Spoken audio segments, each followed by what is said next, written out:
I want you to tell all your friends about me. What are you? I'm Batman.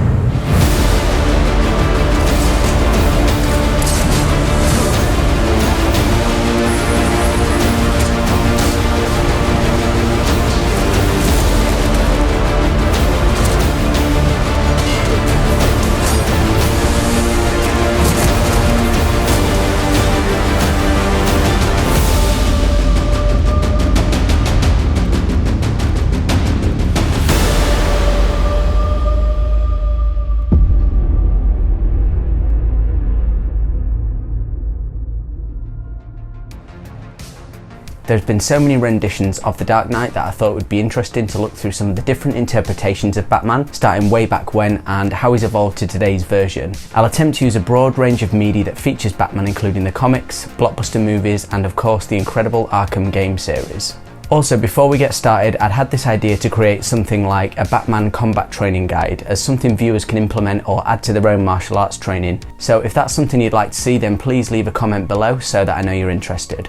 Much of what we're going to analyse here will correlate with the trends in an improved interpretation of screen combat as years have progressed, with the whole of action cinema in general arguably getting better and then bringing with it an increasing demand to provide better and better action sequences. During this we'll analyse some of the trends in techniques and strategies that Batman uses in order to take down his numerous foes. But before that, let's have a think about the way Batman may approach his training in martial arts for his specific goals. According to the comics, Bruce's first introduction to combat arts was his experience learning boxing from Ted Grant, a heavyweight boxer who acted secretly as the hero Wildcat, so it could be said that Batman's base style is boxing. We know that at some time when he was a teenager, Bruce left home to travel around the world for roughly 10 to 15 years, at which time he learned a vast array of skills, including many different martial arts. It's listed in various places that Batman is a master of 127 martial arts styles, which I think is an old school comic book way of thinking about cross-modality training like we see in MMA today, and practically it wouldn't be efficient for Batman to learn and master all techniques from so many styles, arguably impossible. But he is the Batman. I'm Batman. I found this quote that stated his primary form of combat is an idiosyncratic admix of taekwondo, judo, muay thai, karate, boxing, jiu-jitsu and ninjutsu. And I would say, looking at the way Batman moves, this is pretty accurate. It's depicted in Batman Begins that sometime during this period Bruce was trained by the League of Shadows for some say roughly a year or longer, and by the looks of the intensity and frequency of his training with them, this would have led to his rapid improvement. If I were Batman, I'd be thinking about the fastest and most effective ways to take down multiple opponents, and of course, in general, Batman aims to be in actual hand-to-hand combat situations as little as he has to be, choosing instead to rely on his gadgets and deception. He would likely be looking to draw the most effective techniques from any martial arts style that he saw fit, delivering blows with the force of a professional fighter while also having the grace and agility of an acrobat, which is no easy feat. Batman's sheer size is of huge benefit to him in this regard as well, with his height and weight being listed at 6'2" and 210 pounds, so he's much larger than the average man. This means he's naturally going to pack a lot of stopping power into his strikes. Although on investigation, this is relatively lean for somebody of that height. If we look at people like Muhammad Ali, for instance, who was 6'3", was actually 235 pounds. So Batman's stats are that of a heavyweight boxer, but a relatively small one, which makes sense seeing as he needs to have a good balance between having big stopping power but also having high level agility and gymnastic skills. So let's start then at the very beginning of Batman on screen. Okay, maybe not the very beginning. Firstly, we'll take a look at Tim Burton's 1989 and 1991 renditions of the Batman, in which he was played by Michael Keaton. Right shot! Now you want to get nuts? Come on! Let's get nuts. The use of the more technical martial arts wasn't really present in these movies, and there was quite a lot of the John Wayne Haymaker style attacks being used. This is quite typical of the Hollywood style, which had always been quite behind in terms of its action compared to, for instance, its Eastern counterparts in Hong Kong. However, watching some behind the scenes footage, there were apparently massive limitations with the costume, and multiple specialists had to be brought in to do different elements with the stunt work due to those limitations. It's been a long running theme as well that Batman uses certain styles of blocking due to the assistance provided by his armoured suit, so he will often block weapons using his forearms in a tightly covered position. Another benefit that comes into play here is how Batman will also use the spikes that are on his arms, which I believe are known as fins. These are mainly used to catch and snap weapons and can also fire as projectiles, as seen in The Dark Knight. So we do have some nice elements here, like this oblique kick style block seen in this clip. This is a technique originally derived from Wing Chun and has been regularly used in professional competition by MMA fighter John Jones. Batman also uses a side kick regularly, which is pretty much the quintessential martial arts kick and has been seen throughout the Batman mythology. We do see Batman use a few grappling techniques in these films, like this Aikido style wrist manipulation, in which he uses the momentum of the opponent's incoming attack to redirect and control him, and then ending this combination using a throw later in the same fight. One element that I really did like though, that I'd never noticed before, was in Batman Returns, in which we see this JKD style simultaneous defense and counter-attack happening that unless you look really carefully you would completely miss. This reminds me of some parts in Enter the Dragon, in which we see Bruce Lee doing some things that look really simple, but on closer inspection we can see that he's doing a lot more. But you know, if in doubt, you can always use a back fist.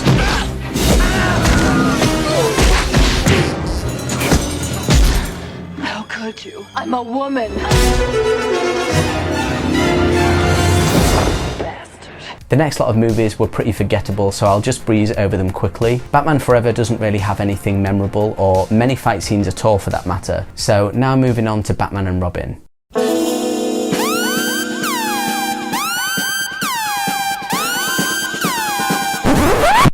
Let's just pretend this one never happened. Moving swiftly on, we're going to focus on the Christopher Nolan trilogy now. Obviously there'd been a massive improvement in filmmaking techniques here since the 80s and 90s, and I personally think Batman Begins is the best of the three films. Nolan clearly wanted to portray Batman in a much more grounded way, using explanation such as depicting Wayne Tech's Applied Sciences division being behind Batman's weapons arsenal and suit. This element of realism was also applied to the action in the films, but in my opinion here's where it went just a bit too far in terms of making it realistic, with the almost sole inclusion of using the Casey fighting method. Casey reflected quite nicely our overall approach in terms of script and design, seeing Batman not as a glamorous sort of branded figure, but as a functional entity. As someone who's a big martial arts as well as Batman fan, I feel that the exclusion of the less realistic moves in favour of the close quarter stuff took away from a lot of the entertainment factor in terms of some of the more fantastic kicks that we often see Batman using in other depictions. The Casey method has elements that I think are definitely things Batman would use, especially against multiple opponents, as well as the tight guarding position using the elbows as a realistic choice for defensive protection, but I would have enjoyed to have seen some of the more traditional martial arts style kicks thrown in here as well. The action is also very choppy in Batman Begins in particular, and we can never really make sense of what's happening, which doesn't help in often making Batman appear rigid at times and not as dynamic. But again, this may have been down to costume limitations, as Batman Begins was still using the old style of suit technology that we saw in the previous movies, and that was until it was replaced in The Dark Knight. Speaking of which, the shooting style in terms of action changed quite considerably in The Dark Knight, and we were able to see much more of what was going on, making the action much more enjoyable. I really like certain elements like the weapon break he uses in this fight scene in the club, and this is something that we see being utilised in the ARKHAM video game series also. Batman follows a common sense approach when fighting multiple opponents, with his tendency being to firstly remove the most immediate threat and then allowing him to be in a much better position to make his counter-attack afterwards. With the nature of taking on multiple opponents in unpredictable environments, naturally he does get hit sometimes as well, but he intelligently utilises the damage that he takes to refocus and assess what to do next. Now there's one particular fight scene in this movie that in my opinion is the perfect depiction of Batman in action, beating up thugs and using his gadgets and surrounding environment to give him an advantage. We also get a real sense of Batman's raw power with some of these massive blows, and Ben Affleck's sheer height and build made his terrifying presence all the more tangible. But my favourite thing about this scene is how fluid and agile Batman appears as he moves through his opponents, and just how well thought out the scene is as a whole. No more of the stiff, immobile neck movement that we saw in the past. He just moves through the opponents, decimating them with devastating blows. Again, we see the theme of speed and efficiency in this scene big time. There are just so many thugs in the warehouse, so it's imperative for Batman to use a strategy in which he can quickly dismantle as many as possible before he has no choice but to engage in hand-to-hand combat. So as we've seen in previous depictions, he uses his gadgets as a starting point to take out some of the thugs while startling others. This causes confusion among the group as to his whereabouts. He then further capitalises on this confusion and uses that to get rid of a few more thugs. At this point the men realise where he is and move into attack. Batman uses techniques that are going to take down his opponents as quickly as possible, which is essential for him not to become overwhelmed. He commonly does this by using the enemy's attack against them, in whatever shape that may take, and then countering it with an attack of his own, relying on his incredible reflexes and muscle memory. Then, when there is a slight break in the combat, he will go on the offensive, using elements in the environment and his gadgets to attack foes at a distance, and I just love the violence and lack of mercy he displays to his opponents in this scene. The techniques he uses here are many of the things we've seen before. We've got some heavy boxing, some headbutts, throws, and also some nasty looking breaks going on as well. One thing they did incorporate here was the use of some tight elbows and knee strikes, which work perfectly for close quarter situations in which he's not able to fully extend his limbs. But the beauty of this scene is really the way in which all of the elements are seamlessly formulated together in an exciting and entertaining manner.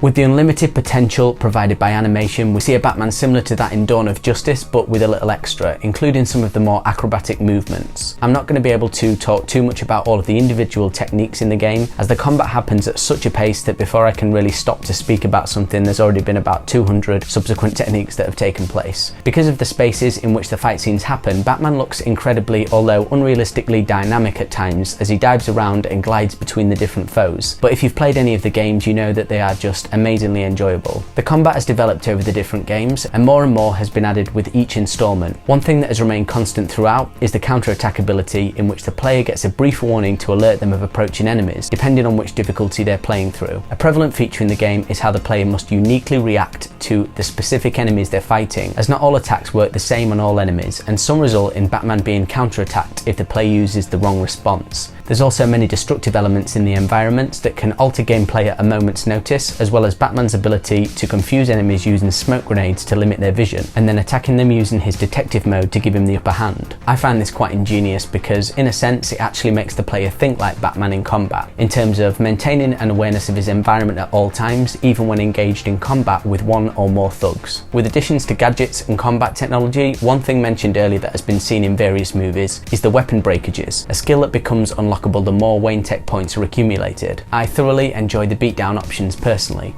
You can perform them generally against any opponent, but they're much more prolonged and intricate when applied to special foes and bosses. When a number of combo hits has been accumulated, Batman unlocks the ability to perform special moves in which the player presses a combination of buttons together to take an enemy down in one series of predetermined movements. The way these look is different depending on the enemy and situation, but generally involves a few powerful blows followed by a throw of some kind or wrestling move, usually accumulating in a knockout blow or limb break at the end. No discussion of the Arkham series would be complete without mentioning the fear takedowns, in which Batman can seamlessly tear through 5 foes in succession once the ability is fully unlocked. The movements he uses here tend to be pretty simple, but due to the element of surprise, the attacks combined with his pure focus of intent, Batman is able to catch enemies off guard, giving him more time to land the blows in just the right place to take the enemies down quickly. You have to admit that you feel pretty epic and powerful when you successfully pull off a fear takedown combo. In the end, everyone loves and respects me forever, which is important. I could go on all day about the different attacks in the games, and we didn't even get to mention things like the endless fun that can be had with the grapple and clothesline move that admittedly I massively overuse when playing the games. But if you've played them, you'll know all about this and no doubt have your favourite go-to options. Naturally, the combat in Arkham Knight is the best due to it being the most current game in the series to date, due to its refinement over the span of the series. I also feel that the way the Arkham Batman moves is the best portrayal of Batman in combat that we've seen over any depictions to date. So this video has been a look at Batman over the years and how his fighting style has evolved over some of the different media in which he's appeared. As mentioned earlier, if you guys enjoyed this video, I'll look at making something of a training guide in the future depicting methods that you can employ in terms of martial arts training and so on. Combine this with Adam's incredible already existing programs on this channel and you too may be able to become the Batman.